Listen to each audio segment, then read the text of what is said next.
اعوذ باللہ من الشیطان الرجیم، بسم اللہ الرحمن الرحیم۔ السلام علیکم۔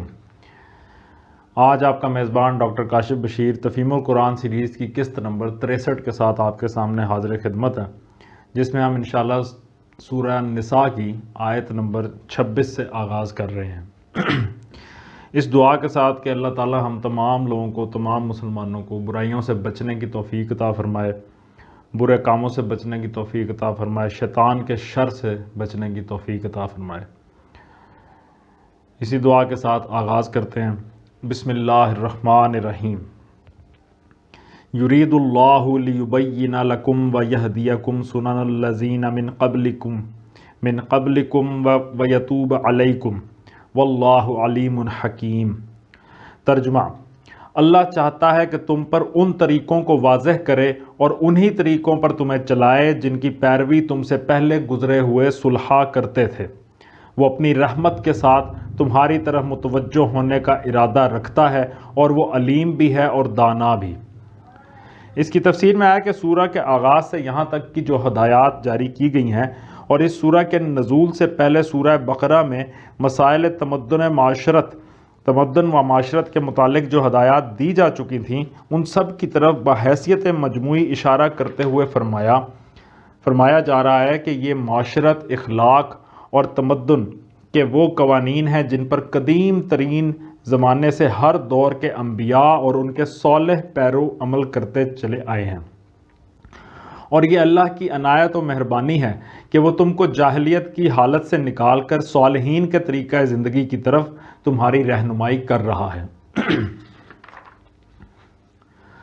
واللہ یرید ان یتوب علیکم ویرید الذین یتبعون الشہوات ان تمیلوا میلا عظیما۔ ترجمہ: ہاں، اللہ تو تم پر رحمت کے ساتھ توجہ کرنا چاہتا ہے، مگر جو لوگ خود اپنی خواہشات نفس کی پیروی کر رہے ہیں وہ چاہتے ہیں کہ تم راہ راست سے ہٹ کر دور نکل جاؤ۔ اس کی تفسیر میں آیا کہ یہ اشارہ ہے منافقین اور قدامت پرست جہلاء اور نواحی مدینہ کے یہودیوں کی طرف۔ منافقین اور قدامت پرستوں کو تو وہ اصلاحات سخت ناگوار تھیں جو تمدن و معاشرت میں صدیوں کے جمے اور رچے ہوئے تعصبات اور رسم و رواج کے خلاف کی جا رہی تھیں۔ میراث میں لڑکیوں کا حصہ، بیوہ عورت کا سسرال کی بندشوں سے رہائی پانا اور عدت کے بعد اس کے ہر شخص سے نکاح کے لیے آزاد ہو جانا، سوتیلی ماں سے نکاح کا حرام ہونا، دو بہنوں کے ایک ساتھ نکاح میں جمع کیا جانے کو ناجائز قرار دینا، متبنہ کو وراثت سے محروم کرنا اور منہ بولے باپ کے لیے متبنہ کی بیوہ اور مطلقہ کا حلال ہونا، یہ اور اس طرح کی دوسری اصلاحات جن کا ہم نے پچھلی قسط میں ذکر کیا ہے، اصلاحات میں سے ایک ایک چیز ایسی تھی جس پر بڑے بوڑھے اور آبائی رسوم کے پرستار چیخ اٹھتے تھے۔ مدتوں ان احکام پر چہک مگوئیاں ہوتی رہتی تھیں۔ شرارت پسند لوگ ان باتوں کو لے کر نبی صلی اللہ علیہ وآلہ وسلم اور آپ کی دعوت اصلاح کے خلاف لوگوں کو بھڑکاتے پھرتے تھے۔ مثلاً جو شخص کسی ایسے نکاح سے پیدا ہوا تھا جسے اب اسلامی شریعت حرام قرار دے رہی تھی، اس کو یہ کہہ کر اشتعال دلایا جاتا تھا کہ لیجئے، آج جو نئے احکام وہاں آئے ہیں ان کی روح سے آپ کی ماں اور آپ کے باپ کا تعلق ناجائز ٹھہرا دیا گیا ہے۔ اس طرح یہ نادان لوگ اس اصلاح کے کام میں رکاوٹیں ڈال رہے تھے جو اس وقت احکام الہی کے تحت انجام دیا جا رہا تھا۔ دوسری طرف یہودی تھے جنہوں نے صدیوں کی مشگافیوں سے اصل خدائی شریعت پر اپنے خود ساختہ احکام و قوانین کا ایک بھاری خول چڑھا رکھا تھا۔ بے شمار پابندیاں اور باریکیاں اور سختیاں تھیں جو انہوں نے شریعت میں بڑھا لی تھیں۔ بکثرت حلال چیزیں ایسی تھیں جنہیں وہ حرام کر بیٹھے تھے۔ بہت سے اوہام تھے جن کو انہوں نے قانون خداوندی میں داخل کر لیا تھا۔ اب یہ بات ان کے علماء اور عوام دونوں کی ذہنیت اور مزاج کے بالکل خلاف تھی کہ وہ اس سیدھی سادی شریعت کی قدر پہچان سکتے جو قرآن پیش کر رہا تھا۔ وہ قرآن کے احکام کو سن کر بےتاب ہو جاتے تھے، ایک ایک چیز پر 100 اعتراضات کرتے تھے۔ ان کا مطالبہ یہ تھا کہ یا تو قرآن ان کے فقہا کے تمام اجتہادات اور ان کے اسلاف کے سارے اوہام و خرافات کو شریعت الہی قرار دے، ورنہ یہ ہرگز کتاب الہی نہیں ہے۔ مثال کے طور پر یہودیوں کے ہاں دستور تھا کہ ایام ماہواری میں عورت کو بالکل پلیت سمجھا جاتا تھا، نہ اس کا پکایا ہوا کھانا کھاتے، نہ اس کے ہاتھ کا پانی پیتے، نہ اس کے ساتھ فرش پر بیٹھتے، بلکہ اس کے ہاتھ سے ہاتھ چھو جانے کو بھی مکروہ سمجھتے تھے۔ ان چند دنوں میں عورت خود اپنے گھر میں اچھوت بن کر رہ جاتی تھی۔ یہی رواج یہودیوں کے اثر سے مدینہ کے انصار میں بھی چل پڑا تھا۔ جب نبی صلی اللہ علیہ وآلہ وسلم مدینہ تشریف لائے تو آپ سے اس کے متعلق سوال کیا گیا۔ جواب میں وہ آیت آئی جو سورہ بقرہ رکوع نمبر 28 کے آغاز میں درج ہے۔ نبی صلی اللہ علیہ وآلہ وسلم نے اس آیت کی روح سے حکم دیا کہ ایام ماہواری میں صرف مباشرت ناجائز ہے، باقی تمام تعلقات عورتوں کے ساتھ اسی طرح رکھے جائیں جس طرح دوسرے دنوں میں ہوتے ہیں۔ اس پر یہودیوں میں شور مچ گیا۔ وہ کہنے لگے کہ یہ شخص تو قسم کھا کر بیٹھا ہے کہ جو کچھ ہمارے ہاں حرام ہے اسے حلال کر کے رہے گا، اور جس چیز کو ہم ناپاک کہتے ہیں اسے پاک قرار دے گا۔ یرید اللہ ان یخفف عنکم وخلق الانسان ضعیفا، اللہ تم پر سے پابندیوں کو ہلکا کرنا چاہتا ہے کیونکہ انسان کمزور پیدا کیا گیا ہے۔ یا ایھا الذین آمنوا لا تأکلوا اموالکم بینکم بالباطل الا ان تکون تجارۃ عن تراض منکم ولا تقتلوا انفسکم ان اللہ کان بکم رحیما۔ ترجمہ: اے لوگو جو ایمان لائے ہو، آپس میں ایک دوسرے کے مال باطل طریقوں سے نہ کھاؤ، لین دین ہونا چاہیے آپس کی رضامندی سے، اور اپنے آپ کو قتل نہ کرو، یقین مانو کہ اللہ تمہارے اوپر مہربان ہے۔ اب اس میں ذکر آیا کہ لین دین ہونا چاہیے آپس کی رضامندی سے۔ اس کی تفسیر میں آتا ہے کہ باطل طریقوں سے مراد وہ تمام طریقے ہیں جو خلاف حق ہوں اور شرعاً و اخلاقاً ناجائز ہوں۔ لین دین سے مراد یہ ہے کہ آپس میں مفاد و منافع کا تبادلہ ہونا چاہیے، جس طرح تجارت اور صنعت و حرفت وغیرہ میں ہوتا ہے کہ ایک شخص دوسرے شخص کی ضروریات فراہم کرنے کے لیے محنت کرتا ہے اور وہ اس کا معاوضہ دیتا ہے۔ آپس کی رضامندی سے مراد یہ ہے کہ لین دین نہ تو کسی ناجائز دباؤ سے ہو اور نہ فریب و دغا سے۔ رشوت اور سود میں بظاہر رضامندی ہوتی ہے، مگر فی الواقع وہ رضامندی مجبورانہ ہوتی ہے اور دباؤ کا نتیجہ ہوتی ہے۔ جوئے میں بھی بظاہر رضامندی ہوتی ہے، مگر در حقیقت جوئے میں حصہ لینے والا ہر شخص اس غلط امید پر رضامند ہوتا ہے کہ جیت اسی کی ہوگی۔ ہارنے کے ارادے سے کوئی بھی راضی نہیں ہوتا۔ جال سازی اور فریب کے کاروبار میں بھی بظاہر رضامندی ہوتی ہے، مگر اس غلط فہمی کی بنا پر ہوتی ہے کہ اندر جال و فریب نہیں ہے۔ اگر فریق ثانی کو معلوم ہو کہ تم اس سے جال یا فریب کر رہے ہو تو وہ ہرگز اس پر راضی نہ ہو۔ پھر اس آیت میں آیا کہ اپنے آپ کو قتل نہ کرو۔ اس کا تفسیر میں آتا ہے کہ یہ فقرہ پچھلے فقرے کا تتمہ بھی ہو سکتا ہے اور خود ایک مستقل فقرہ بھی۔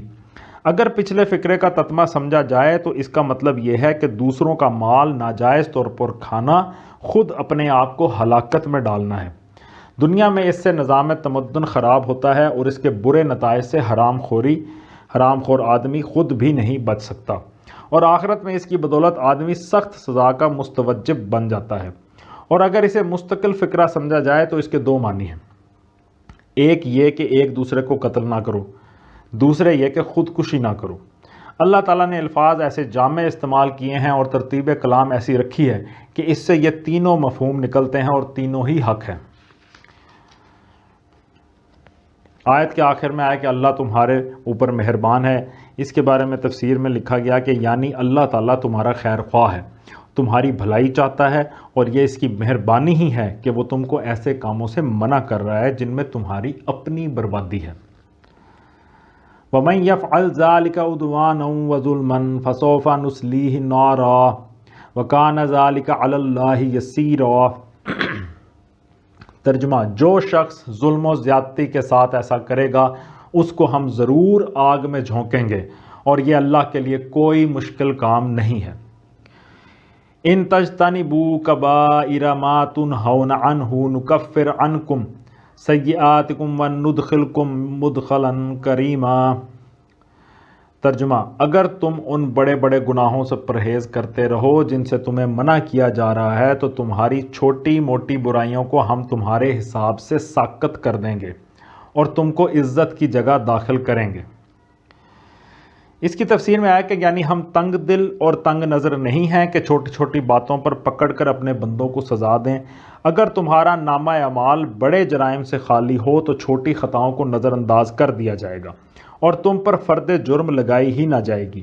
البتہ اگر بڑے جرائم کا ارتکاب کر کے آؤ گے تو پھر جو مقدمہ تم پر قائم کیا جائے گا اس میں چھوٹی خطائیں بھی گرفت میں آ جائیں گی۔ یہاں یہ سمجھ لینا چاہیے کہ بڑے گناہ اور چھوٹے گناہ میں اصولی فرق کیا ہے۔ جہاں تک میں نے قرآن اور سنت، میں سے مراد سید ابوالعلا مودودی صاحب ہیں، جہاں تک میں نے قرآن اور سنت میں غور کیا ہے مجھے ایسا معلوم ہوتا ہے کہ 3 چیزیں ہیں جو کسی فعل کو بڑا گناہ بناتی ہیں۔ نمبر 1، کسی کی حق تلفی، خواہ وہ خدا ہو جس کا حق تلف کیا گیا ہے، یا والدین ہو، یا دوسرے انسان، یا خود اپنا نفس۔ پھر جس کا حق جتنا زیادہ ہے اسی قدر اس کے حق کو تلف کرنا زیادہ بڑا گناہ ہے۔ اسی بنا پر گناہ کو ظلم بھی کہا جاتا ہے اور اسی بنا پر شرک کو قرآن میں ظلم عظیم کہا گیا ہے۔ نمبر 2، اللہ سے بے خوفی اور اس کے مقابلے میں استکبار، جس کی بنا پر آدمی اللہ کے امر و نہی کی پرواہ نہ کرے اور نافرمانی کے ارادے سے قصداً وہ کام کرے جس سے اللہ نے منع کیا ہے اور عمداً ان کاموں کو نہ کرے جن کا اس نے حکم دیا ہے۔ یہ نافرمانی جس قدر زیادہ ڈھٹائی اور جسارت اور ناخدا ترسی کی کیفیت اپنے اندر لیے ہوئے ہوگی اسی قدر گناہ بھی شدید ہوگا۔ اس معنی کے لحاظ سے گناہ کے لیے فسق اور معصیت کے الفاظ استعمال کیے گئے ہیں۔ نمبر 3، ان روابط کو توڑنا اور ان تعلقات کو بگاڑنا جن کے وصل و استحکام اور درستی پر انسانی زندگی کا امن منحصر ہے، خواہ یہ روابط بندے اور خدا کے درمیان ہو یا بندے اور بندے کے درمیان۔ پھر جو رابطہ جتنا زیادہ اہم ہے اور جس کے کٹنے سے امن کو جتنا زیادہ نقصان پہنچتا ہے اور جس کے معاملے میں مامونیت کی جتنی زیادہ توقع کی جاتی ہے اسی قدر اس کو توڑنے اور کاٹنے اور خراب کرنے کا گناہ زیادہ بڑا ہے۔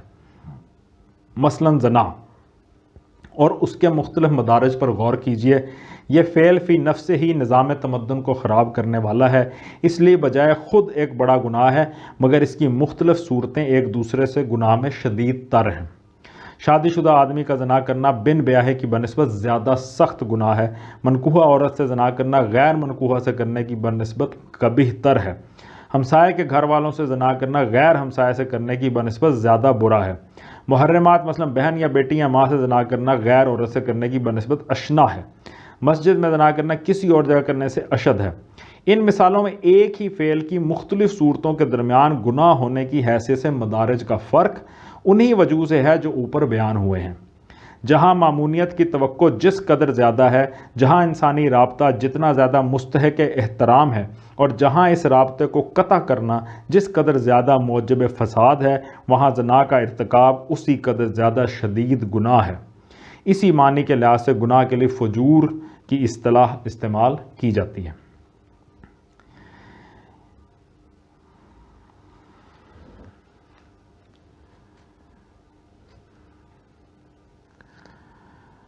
وَلَا تَتَمَنَّوْا مَا فَضَّلَ اللَّهُ بِهِ بَعْضَكُمْ عَلَى بَعْضٍ لِلرِّجَالِ نَصِيبٌ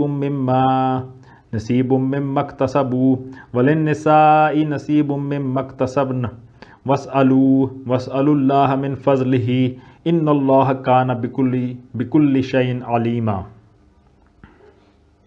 اور جو کچھ اللہ نے تم میں سے کسی کو دوسروں کے مقابلے میں زیادہ دیا ہے اس کی تمنا نہ کرو۔ جو کچھ مردوں نے کمایا ہے اس کے مطابق ان کا حصہ ہے اور جو کچھ عورتوں نے کمایا ہے اس کے مطابق ان کا حصہ۔ ہاں، اللہ سے اس کے فضل کی دعا مانگتے رہو، یقیناً اللہ ہر چیز کا علم رکھتا ہے۔ اس کی تفسیر میں آیا کہ اس آیت میں ایک بڑی اہم اخلاقی ہدایت دی گئی ہے جسے اگر ملحوظ رکھا جائے تو اجتماعی زندگی میں انسان کو بڑا امن نصیب ہو جائے۔ اللہ تعالیٰ نے تمام انسانوں کو یکساں نہیں بنایا ہے بلکہ ان کے درمیان بے شمار حیثیتوں سے فرق رکھے ہیں۔ کوئی خوبصورت ہے اور کوئی بدصورت، کوئی خوش آواز ہے اور کوئی بد آواز، کوئی طاقتور ہے اور کوئی کمزور، کوئی سلیم الاعضاء ہے اور کوئی پیدائشی طور پر جسمانی نقص لے کر آیا ہے۔ کسی کو جسمانی اور ذہنی قوتوں میں سے کوئی قوت زیادہ دی ہے اور کسی کو کوئی دوسری قوت، کسی کو بہتر حالات میں پیدا کیا ہے، کسی کو بدتر حالات میں، کسی کو زیادہ ذرائع دیے ہیں اور کسی کو کم۔ اسی فرق و امتیاز پر انسانی تمدن کی ساری گوناگونی قائم ہے، اور یہ عین مقتضائے حکمت ہے۔ جہاں اس فرق کو اس کے فطری حدود سے بڑھا کر انسان اپنے مصنوعی امتیازات کا اس پر اضافہ کرتا ہے، وہاں ایک نوعیت کا فساد رونما ہو جاتا ہے، اور جہاں سرے سے اس فرق ہی کو مٹا دینے کے لیے فطرت سے جنگ کرنے کی کوشش کی جاتی ہے، وہاں ایک دوسری نوعیت کا فساد برپا ہوتا ہے۔ آدمی کی یہ ذہنیت کہ جسے کسی حیثیت سے اپنے مقابلے میں بڑا ہوا دیکھے بے چین ہو جائے، یہی اجتماعی زندگی میں رشک، حسد، رقابت، عداوت، مزاحمت اور کشاکش کی جڑ ہے، اور اس کا نتیجہ یہ ہوتا ہے کہ جو فضل اسے جائز طریقوں سے حاصل نہیں ہوتا، اسے پھر وہ ناجائز تدبیروں سے حاصل کرنے پر اتر آتا ہے۔ اللہ تعالیٰ اس آیت میں اسی ذہنیت سے بچنے کی ہدایت فرما رہا ہے۔ اس کے ارشاد کا مدعا یہ ہے کہ جو فضل اس نے دوسروں کو دیا ہو اس کی تمنا نہ کرو، البتہ اللہ سے فضل کی دعا کرو، وہ جس فضل کو اپنے علم و حکمت سے تمہارے لیے مناسب سمجھے گا عطا فرما دے گا۔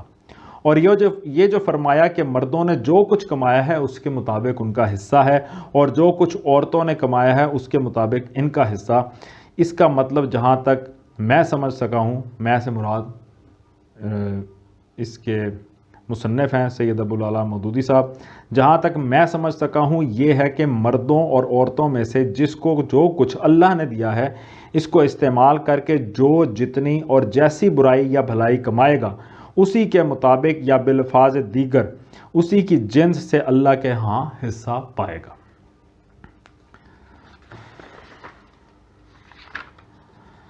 وَلِكُلٍّ جَعَلْنَا مَوَالِيَ مِمَّا تَرَكَ الْوَالِدَانِ وَالْأَقْرَبُونَ وَالَّذِينَ عَقَدَتْ أَيْمَانُكُمْ فَآتُوهُمْ نَصِيبَهُمْ إِنَّ اللَّهَ كَانَ عَلَى كُلِّ شَيْءٍ شَهِيدًا۔ ترجمہ، اور ہم نے ہر اس ترکے کے حقدار مقرر کر دیے ہیں جو والدین اور رشتہ دار چھوڑیں۔ اب رہے وہ لوگ جن سے تمہارے عہد و پیمان ہوں تو ان کا حصہ انہیں دو، یقیناً اللہ ہر چیز پر نگران ہے۔ اس کی تفسیر میں آیا کہ اہل عرب میں قاعدہ تھا کہ جن لوگوں کے درمیان دوستی اور بھائی چارے کے عہد و پیمان ہو جاتے تھے وہ ایک دوسرے کی میراث کے حقدار بن جاتے تھے۔